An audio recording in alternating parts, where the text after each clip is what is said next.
Welcome everyone. As you start to come into the group, we're going to wait for a few minutes for a few more of our participants, but happy to have you here.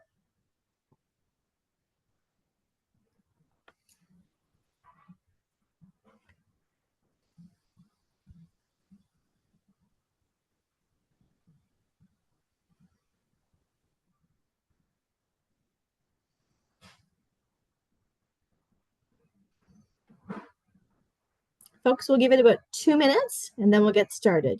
Just want to allow more participants to join us before we begin. Thanks for your patience.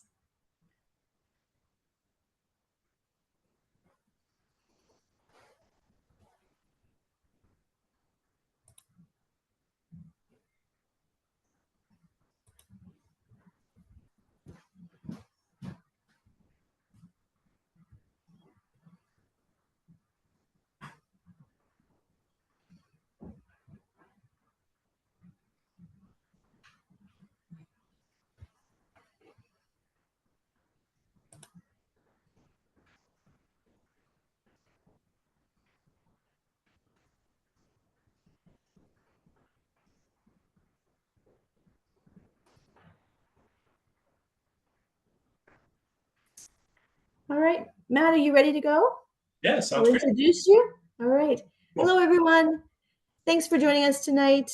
I know you have busy lives, and we're really happy and honored that you have taken some time out of your evening to be with us. My name is Jennifer Coleman. I am the Principal of Student Success and Experiential Learning for the Ottawa-Carleton District School Board, and I'm thrilled that you are here. I would like to introduce you to Matthew McKinnon. Matthew is an inspiring speaker who, at the age of 16, was faced with a life-changing diagnosis. What should have been a normal summer leading into his grade 12 year, which I'm sure many of you can relate to. Matt had 2 brain surgeries and a treatment plan that consisted of chemotherapy and radiation. That transformative experience taught him the importance of resilience and the ability to turn adversity into a catalyst for positive change. And I think that's been a real theme of our day today if you were able to join for other sessions. Now, fast forward a few years later, we won't tell you how many, Matthew is thriving as a husband and as a father and strives to share his message of hope with young people so that they can better face adversity. He's here to share his impactful stories about overcoming adversity and how people can harness these struggles to create meaningful change. Matthew's message encourages individuals to embrace hope and learn from life's trials with courage and determination. So, Matt, welcome. And everyone, please help me welcome Matt to our session tonight. Amazing. Thank you so much, Jennifer. Really appreciate the warm welcome and really honored to be here as well at Launch 2024. I know we've approached the end of a long day, so I want to first of all say thank you to everybody else who is in the call right now, being here with us for the workshop, Learning Opportunities Found in Unexpected Course Corrections. My name is Matthew. Like I said, I am a motivational speaker, and I spend my year going to high schools and universities sharing the story of hope of my life and the adversities that I've had to face through different experiences. Some time ago, though, I won't exactly say how many years, like Jennifer mentioned, I was sitting where a lot of you are now. Not at Launch 2024, but trying to figure out, where should I go from here? What does my life look like after I'm done high school? To paint a bit of a picture of just who I was and who I am, I'm the youngest of 6 children. I had a lot of people who were giving me ideas of maybe where I should go or what I should do. And I was busy as a sports athlete playing soccer since I was 5 years old. I spent my entire high school career playing football as well. I ended up becoming the captain of my team in grade 11. And I had hopes and dreams and was looking forward to all that was to come in my grade 12 year. I had also decided that I would go into civil engineering at BCIT in British Columbia and managed to actually land a job working over the summer with a civil engineering company just outside my house. It couldn't have been any more perfect. But one day, my entire life got turned upside down. I remember the moments perfectly. It was the spring of my grade 11 year, and we were at spring football practice, and my coach decided that he wanted me to play a different position, which involved playing on the offensive line and sometimes catching the football. This one particular practice, though, as I'm lining up, I'm getting ready, I'm looking down, ready to run the play, and as I went out, I went to catch the ball, and I completely missed. I remember walking back to the line, looking at my hands, and just being confused about what happened. My coach called me over and he asked, "Matt, what's going on?" I said, "Coach, I don't know. It's blurry. I have double vision. I don't know how I missed that." He called over an assistant coach who said, "Matt, you might have a concussion. We think it best that you go see your family doctor." So I ended up going and seeing my family doctor. And while I was there, he prescribed me a medication, but prefaced it by saying, "We usually only give this medication to cancer patients." That's a bit of a red flag. This medication was to help with the nausea that I had started to form, and it did help, and I was able to finally eat some food. But things started to get worse, and my parents decided to also take me into the chiropractor, where I don't know if anyone here on the call has ever seen a chiropractor or what kind of wizardry they do, but he could tell simply by feeling my head that the fluid that protected my brain wasn't flowing properly.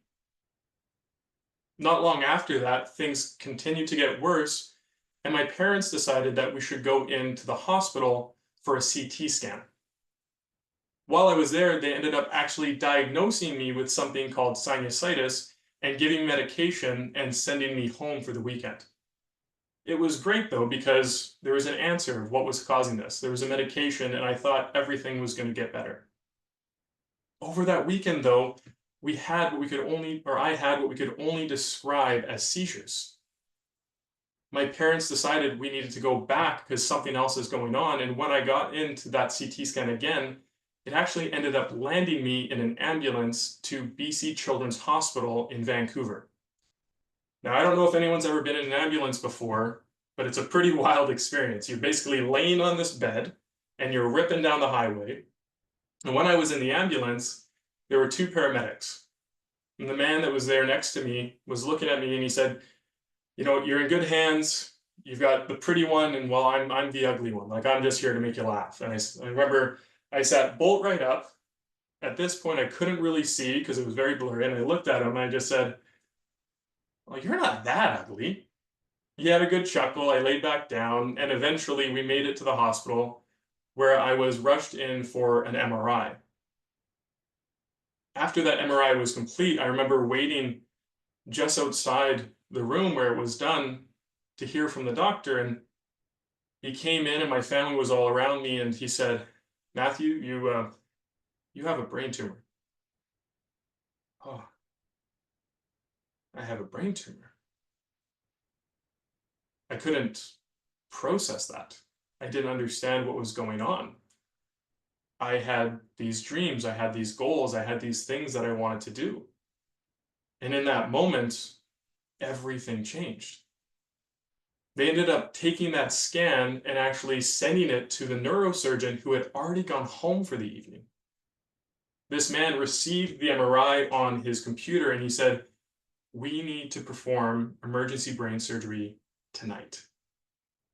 That evening, he came into the hospital and he performed that surgery that ended up saving my life.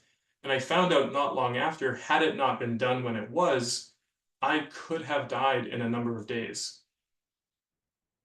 5 days later, on Father's Day, I had a second brain surgery to remove the tumor. They were able to get about 50%. And for the next 3 weeks, I recovered at Children's Hospital, waiting to hear what my treatment plan would consist of. Now, I don't know how many people here have seen the movie Elf. I'm sure many of us have. For those who don't know it, very quick, Santa goes to an orphanage. A baby gets into a sack, goes to the North Pole, is adopted by an elf, raised as a human in an elf's world. Now, you might be wondering, why am I telling you this? Well, while I was at the hospital, again, I was a big kid in a children's hospital, and they only had 6-foot beds. Now, jumping back to Buddy the elf, there's a scene there where Buddy realizes he is a human in an elf's world, and he's sitting on a tiny toilet, or he's trying to like splash water into his face as he's in the shower, and there's that other spot where he's like crunched and cramped into the bed and he can't quite fit. That's basically what my experience was. But finally, one day I got moved to the teen ward in the hospital, and I got the only 7-foot bed in the hospital. This thing was amazing. It was so big that they actually had to take it to a different elevator on the other side of the hospital to bring it up to the teen ward. I was in my best place. But while I was there recovering, I also had doctors and nurses coming to check on me, shining lights in my eyes, telling me all these things that could follow after the treatment plan. And I just remember in that moment telling them, don't tell me what could happen. Don't tell me what might come tomorrow. I only have one question. What do I need to do today? What do I need to do today? In our lives, we're going to be faced by difficult things, and we're going to be faced by things that affect the plans that we thought we had. And sometimes all we can do in that moment is that next right step. And for myself, this was the way that I ended up approaching the treatment plan that I was going to be given.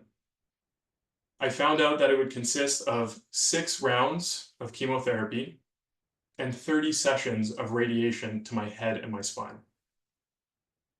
While I was recovering at the hospital, I also heard from a social worker who came to my room, and she explained that the treatment plan might leave me without the ability to have any kids. That's incredibly hard for a 16-year-old to grasp. Again, I was thrust into a world that I knew existed, but had no idea what it might mean for myself. Now, spoiler, you already know that I am a father as well, and I have a happy 2-year-old, so happy ending there.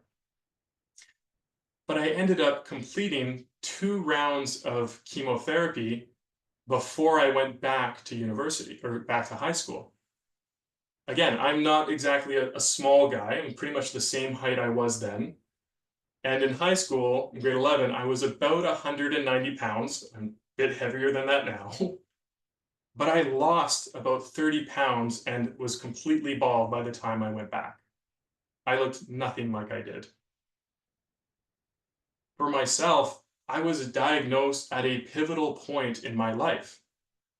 Again, a point that a lot of you are at right now as you're getting ready to graduate, maybe go to university, maybe college, perhaps travel.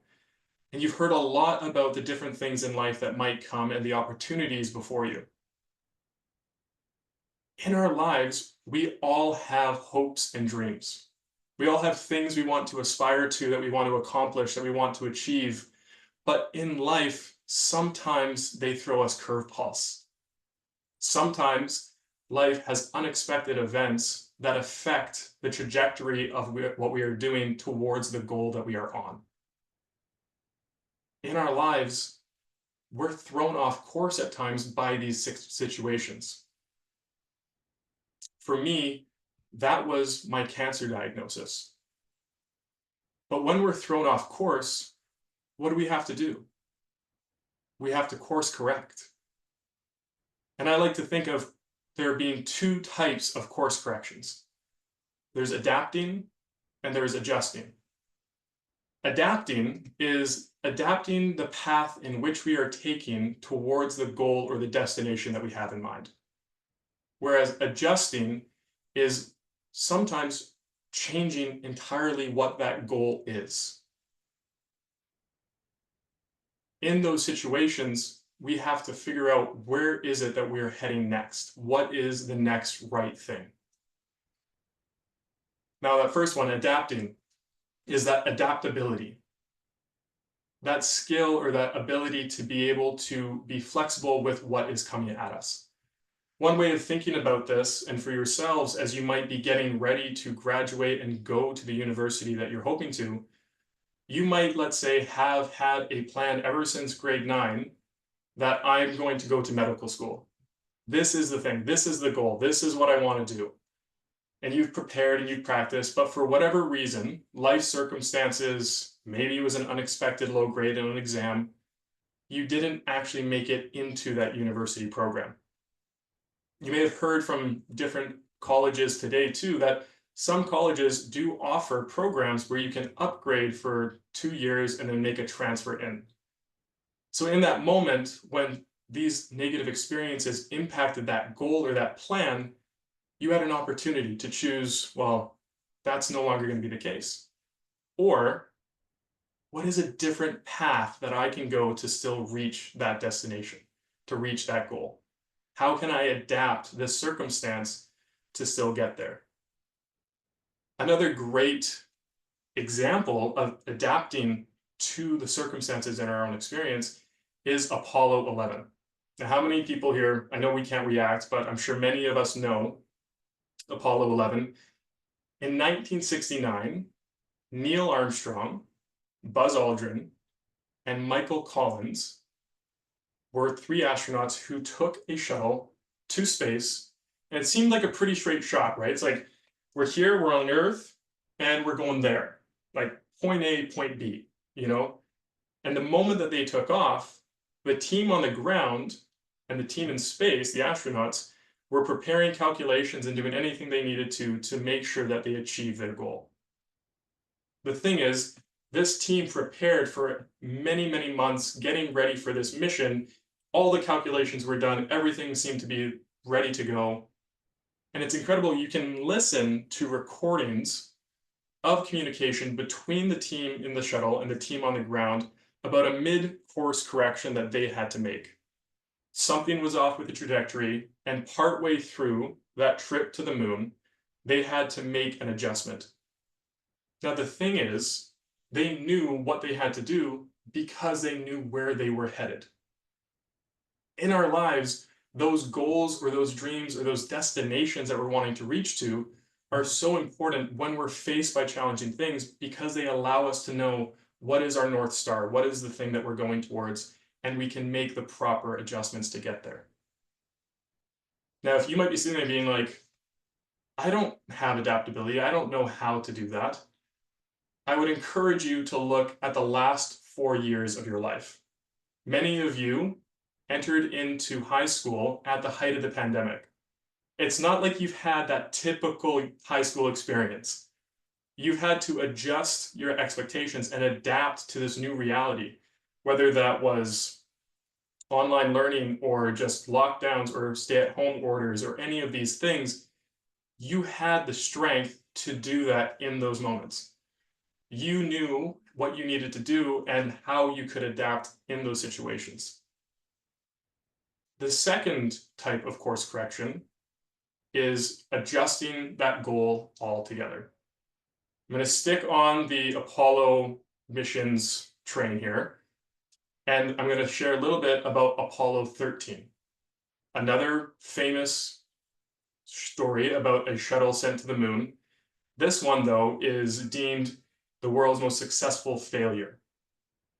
So in 1970, 1 year after the successful landing on the moon, James Lovein, Jack Swigert, and Fred Hose were the 3 astronauts who were to board the shuttle Apollo 13 and go to the moon.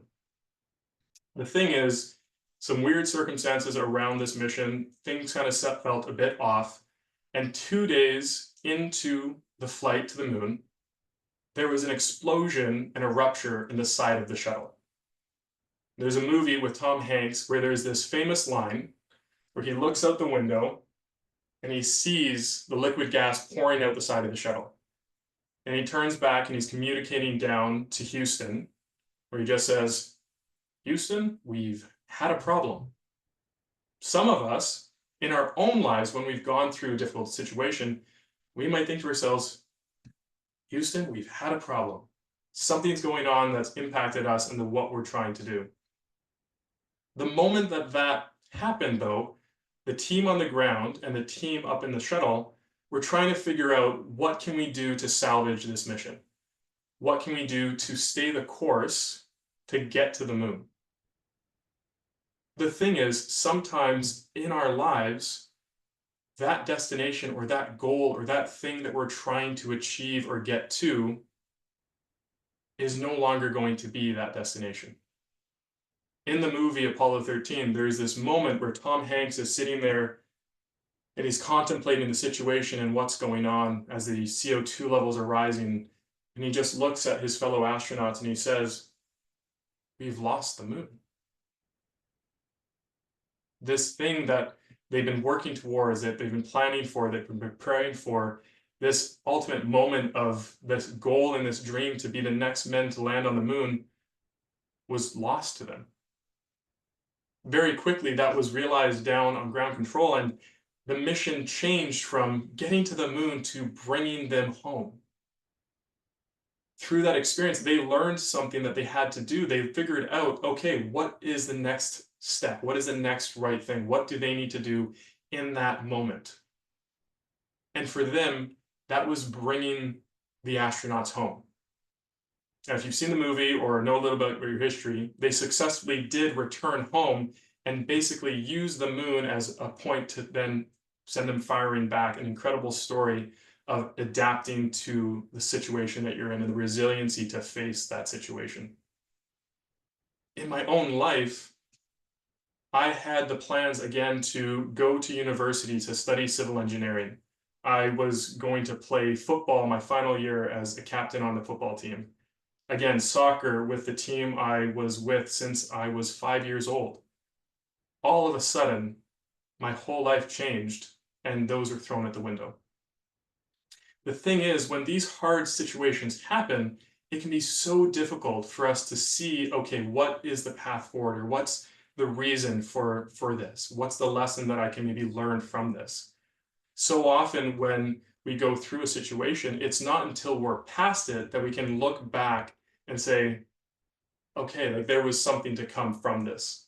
That idea of hindsight being 2020. For myself, I ended up going to a very small university back in BC and studying business and public relations. But it was that experience and that university that led me to a job that brought me to Ottawa. And within 2 months, I met my now wife, and we have a beautiful 2-year-old son. So often it can be hard to see when these course corrections have to be made, and when we maybe lose the goal that we were wanting, what might come from that.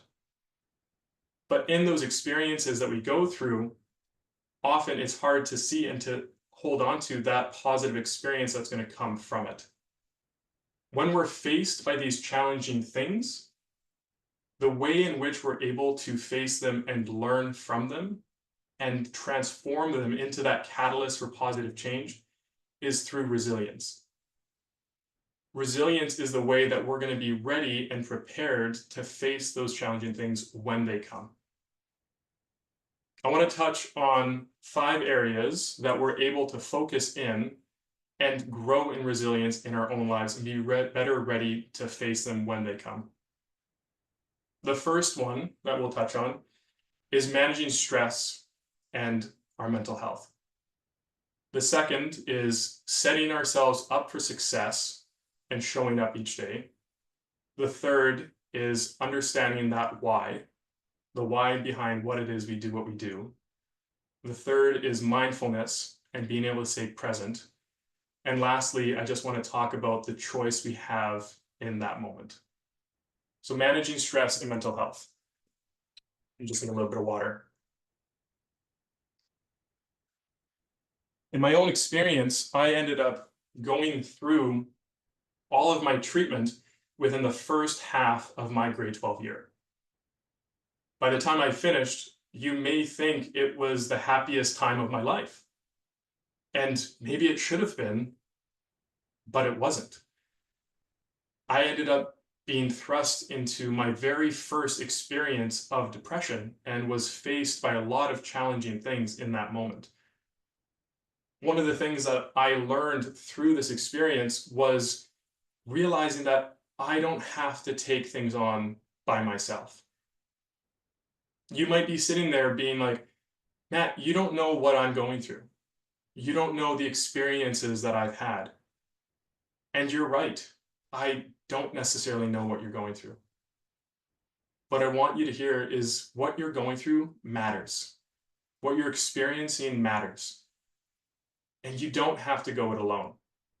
In my life, I had some incredible people who supported me and helped me to figure out what the next right step was. In university, that was a beautiful counselor named Wendy, who I met with while I was at university and continuing to struggle with the mental health challenges I had following my brain tumor.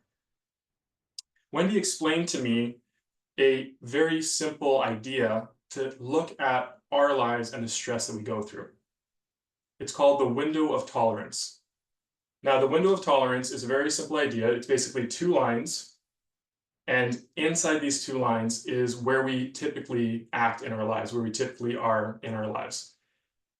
It's when we experience stress or difficult situations that we're pushed above or below the lines of the window of tolerance and start to experience things like anxiety or depression. I like to think of it like driving a car. Now, for many of you, you may be learning right now, and in BC, we had learners and new. I think here is class 5. I don't know. But one of the first things they're going to teach you is, and we all know this before we're even learning to drive, is there's lines on the road, and you need to stay within your lane. Now, the thing is, while you're driving along and you're just having a look around, something might come out into the road that causes you to swerve. Maybe it's another driver, maybe it's an animal, maybe it's simply the wind. But what happens when you swerve? Or what are you going to do after getting away from that thing that came into your lane? You're going to come back. In our lives, when we're thinking about our window of tolerance and we have a situation that pushes us either above or below, we need to think, okay, what is it that I can do to help reduce the stress, reduce the things that are going through in my life, to bring me back into that window of tolerance? In my own experience, one of the things that I lost after I finished my treatment was the structure that I had as a patient. All of a sudden, those daily visits to the hospital or the different appointments were done, and I had no structure in my life. As you get ready to graduate and go, whether it's to university or anything else, you're going to lose that Monday to Friday structure of being in high school. And building in these routines or these different things that you do in your day-to-day makes such a difference when we're struggling maybe with stress in our lives. It can be something as simple as getting enough exercise or maybe sleeping.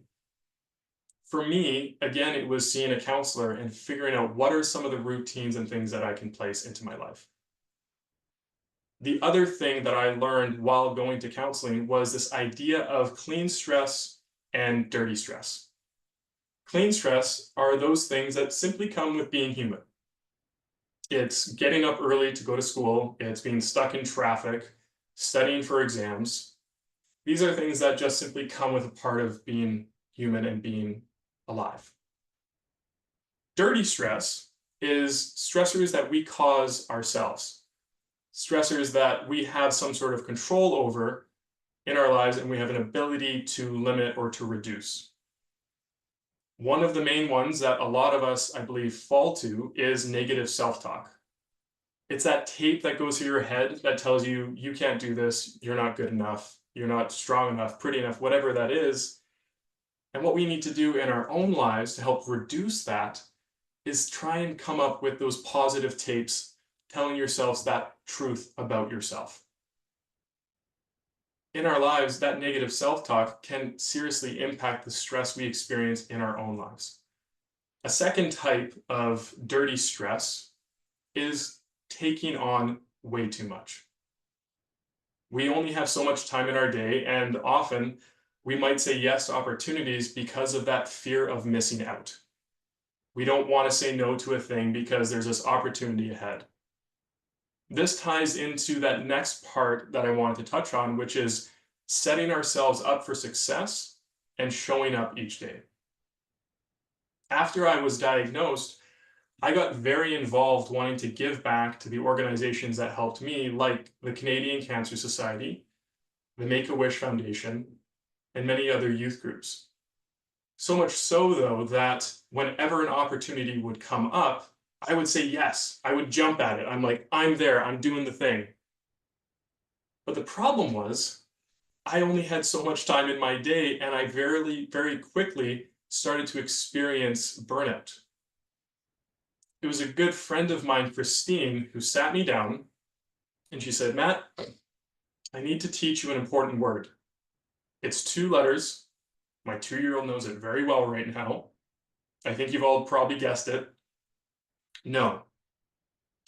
In our lives, sometimes it can be so hard for us to say no to an opportunity, to realize that we only have so much capacity, so much ability to do the things that we need to be doing. In my experience, I didn't handle that dirty stress well enough, and I was getting close to experiencing burnout.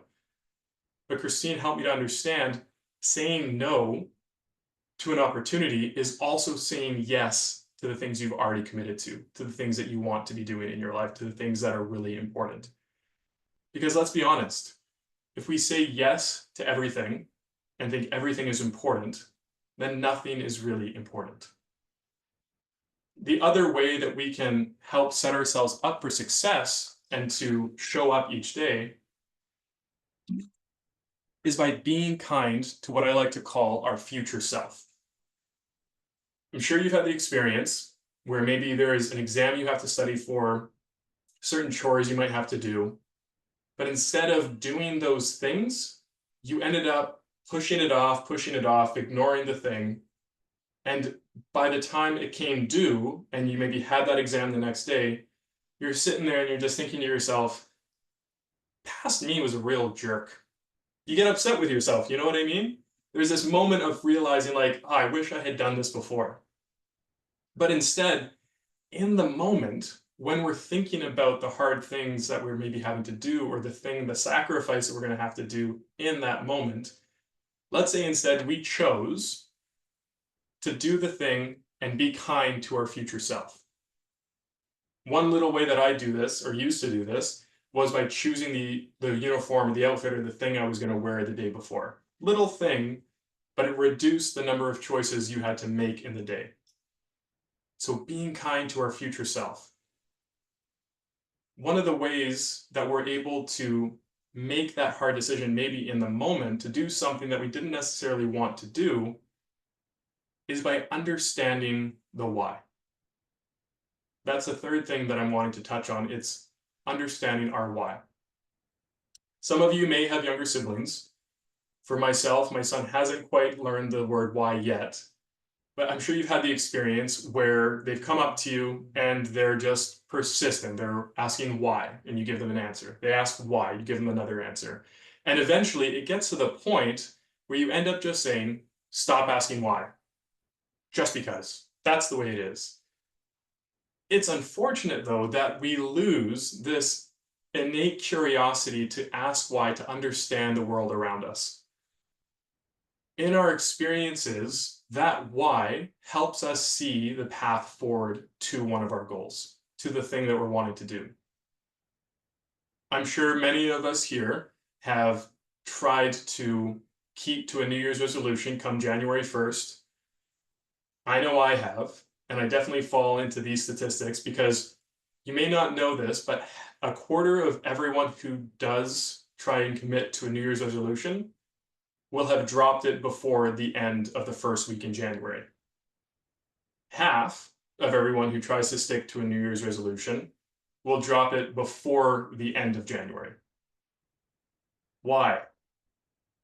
I like to think part of the reason why people end up dropping off that New Year's resolution is they didn't fully understand the why behind what they were wanting to do or the thing that they were trying to commit to.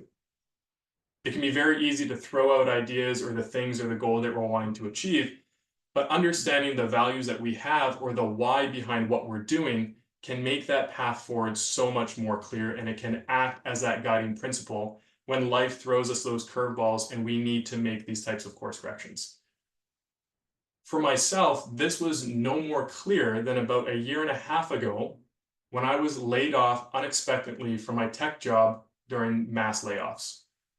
My son was under 6 months old and my wife was still on mat leave. What do I have to do? What's next? What's the next right step? The why behind the hours that I spent working on my resume, figuring out who I should network with, trying to find that job, was that I needed to support my family, that I was a father and a husband, and that drove me forward despite the circumstances that I was in. And I had about a month to figure that out. In our lives, that why, or those things that we're going through, or that why that drives us when we're going through those things, helps to make that path clear so much more. And it makes those hows we achieve the thing that we're going to do that much easier to do. Now, I mentioned at the start that I am a keynote speaker, and I have a couple more stories that I want to share. But I spend my year going to high schools and sharing my personal experience with young adults and young men and women who are at a similar point in their lives that I was when I went through this. I talk on topics like resilience and adversity. And if you would like a chance to connect and maybe talk about bringing me to your school, I can drop my information into the question and answer section, and be wonderful to connect with all of you. How many people here have ever been whitewater rafting? It's tough to know because I can't see your reactions, but I'm guessing a few have. And I had the opportunity to go whitewater rafting many years ago. Again, I'm not going to say how many. Thanks for the tip, Jennifer. But I remember being there, and it's in BC, it's at Hell's Gate, one of the craziest rapids, and it was actually through a group with the hospital. And I'm putting on the gear, and I've got the boots on, I've got the wetsuit, I'm putting on the helmet, I'm getting ready, got the life preserver on, and the instructor's explaining, okay, there's going to be about 20 of us on this raft. This thing's pretty big. You got a rope between your legs, and you're gonna hold on. And then he went on to say, if you should fall in, what? He said, if you should fall in and you're under the water and you don't know which way is up, don't immediately start swimming back to the raft like some Olympic swimmer and trying to throw yourself back on. Instead, turn over onto your back, get your hands up and your feet out in front of you, and remain calm and find a way to shore. He said, don't fight the river and try and get back, but instead allow it to move you through the current and keep your mind aware to your surroundings and find a way to safety. In life, so often, it feels like a river is coming and pushing us through with any of the things that are affecting us, whether it's the adversity, the situations in our lives. And what we need to do in those types of moments is remain calm. Keep our head up and our hands out and find a way through the difficult situation. I want us to all take a moment here, and I'm going to trust you on this. I'm going to ask you to close your eyes, and if you don't, no big deal, but I want you to take a moment and think about that person who, when it feels like life is just pushing you down a river and you don't have any control, who knows, maybe it was a failed exam, or you didn't get accepted into the university you wanted. Maybe it was being dumped by your boyfriend or your girlfriend, and life just seems so tough right then. When you think about that person who, when you see them, you know everything is going to be okay. Maybe it's a sibling, or maybe it's a friend, maybe it's a parent. And maybe it's just the way that they know the right words to say. That when you look at them, you know everything's going to be okay. You can open your eyes if you actually close them.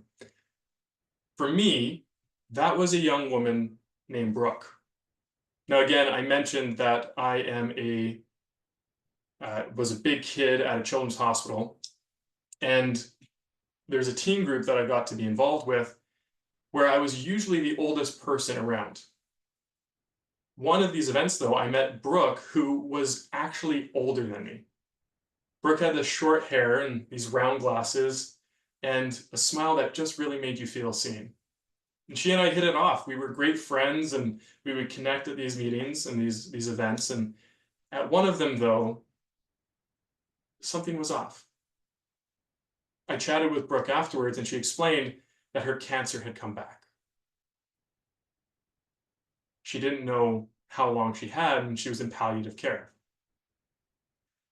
She explained, or I later found out what that meant. It's basically end of life treatment. But that night, Brooke also invited me to Taylor Swift's 1989 concert in Vancouver.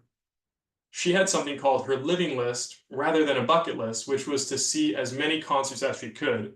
And that evening, she invited me to that concert, which by far was one of the best experiences of my entire life. I kid you not. I ended up picking Brooke up. We drove out to Vancouver. We went kayaking. We got some great donuts. We got a Starbucks. Went and had an amazing concert. And it was by far one of the best experiences I've ever had. Now, Brooke, though, again, had that living list to see as many concerts as she could, and she brought me into that. And that was a concept that I really grew to love. Not long after this day with her, though, I was at the hospital. I remember I was walking down the hall. I was there for a routine checkup, and somebody tapped me on the shoulder, and I turned around, and it was Brooke's dad. He said, "You need to come with me to the ICU. Brooke isn't doing well." When I went in, I remember seeing her there, and she had her hospital gown on. She wasn't wearing her glasses, and she just gave me a big smile. But somehow I knew everything wasn't going to be okay. I went and I sat beside her bed, and we had a chance to visit. And the next day, sadly, Brooke passed. It was at her celebration of life, though, that the minister explained Brooke had a phrase that she lived by, which was 3 simple words: live your dash. He explained that that dash can be found on your tombstone between your date of birth and your date of death. That dash, he went on to explain, represents the present moment. Being here and being now. Not worrying about what happened yesterday or what could happen tomorrow. Not thinking about whatever challenging experience, whether it was a failed exam or not getting into the university that you wanted to, or struggling with the application that's in the moment, but we're thinking about the other things that you're going to need to do tomorrow. Saying here and saying now.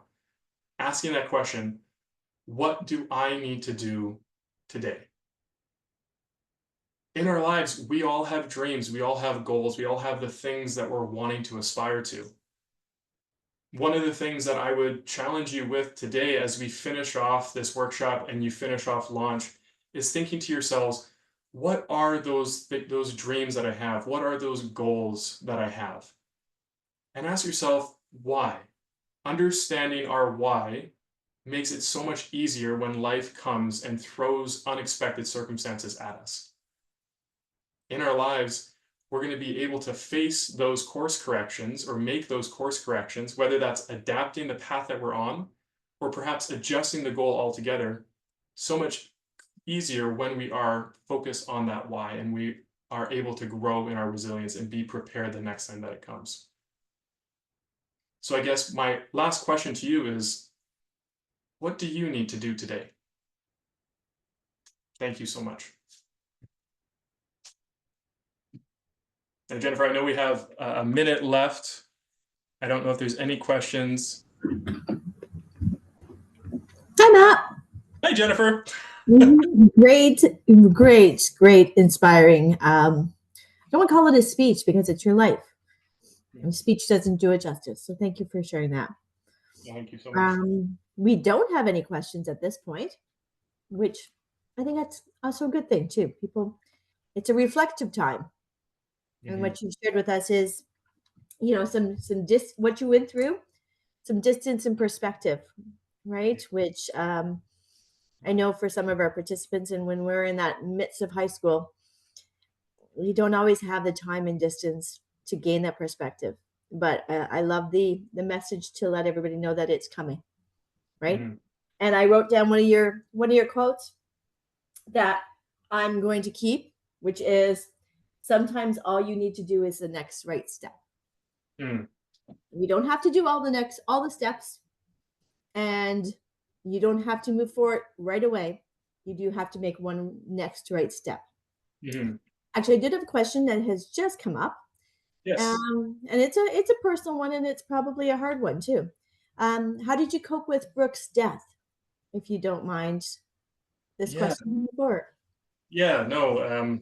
I appreciate the person who asked that in the chat. It was hard, of course, and to share a bit about my background, I am Catholic. I'm a person of faith, and Brooke and I shared that, and